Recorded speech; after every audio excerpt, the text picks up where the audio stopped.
My name is Daryl Costa. I'm from Cumberland, Rhode Island. I play men's basketball here and I'm a junior. We have a family of 6. I have 3 younger siblings. I'm the oldest of 4. I was born in Providence and then I lived in Pawtucket for 15 years of my life. And then after freshman year, we moved to Cumberland, and kind of with my whole family, just my dad's very strict. So he kind of always had us on the tightrope. My mom, not so much. So like we kind of had like, you could say best of both worlds. So I saw both sides of everything.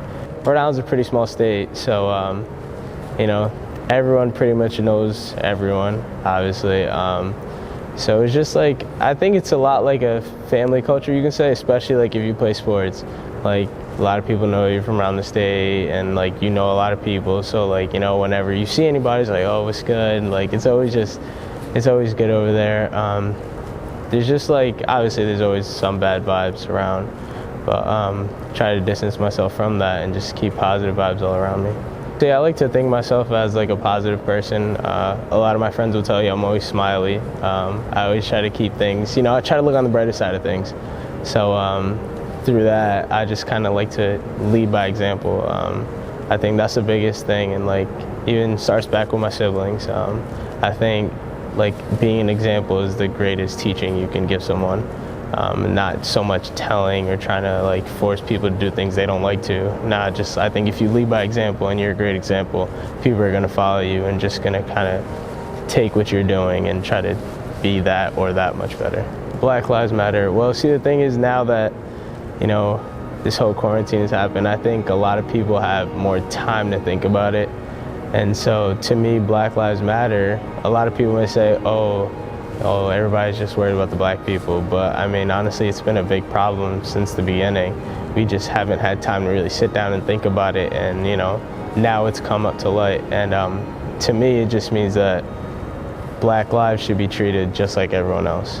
I don't take it like, I don't make it any bigger than that, any smaller than that. I just feel that we should be equally, you know, equally treated and like respected by everyone, and I think we should all just be one, and I don't think it's nothing more, nothing less than that.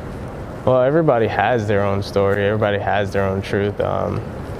It's different from everybody, like where you come from, how you're raised, how you live by, like what, you know, your morals and rituals, like all different things like take into that. But I think it's just everybody has their own story, so I think it's great to hear that and see how other people live their lives and how they see things.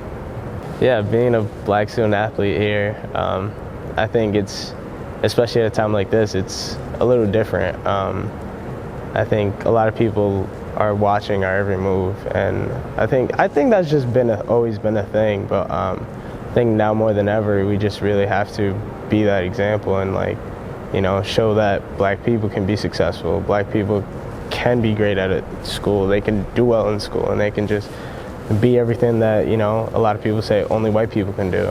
So I think it's important for us to just, you know, step up and be a better person and just do well. The biggest thing for me, I just never wanted to fit in. Like I'm totally cool with being different. I think we should just all embrace that, and you're different in your own ways, so just be that. Like I'm Cape Verdean, so I mean, yeah, back at home, I'm surrounded by a lot of Cape Verdeans just because that's kind of where I'm from and like who we are. But around here, I haven't met many Cape Verdeans. There are a couple here, but just be who you are and just try to be a better person every day. It's just, you know, embracing your culture. Like I used to go back to Cape Verde every summer, see my grandparents, and I love it there. And it's just be who you are. Like you don't have to, if anybody asks me like what national, I'm gonna say I'm Cape Verdean proudly, and if you want to learn about it, I'll teach you about it. But like I feel like a lot of people hide who they are sometimes just because of how other people may see them, or, you know, stereotypes at times. But for me, I'm proud to say I'm Cape Verdean. Coach Brock's always asking us, like, you know, talk to me if everything's good, and I think that's where it starts. If the coaches and the teammates are all supportive of everyone, no matter what, I think then as a community we'll just all keep growing and just becoming better. I think the biggest thing for me is just be who you are, treat everyone the same, and I think we'll start to see the world as a better place, and it'll start becoming what we want it to become. I don't think anybody should be looked at differently, but we are who we are. So just embrace that.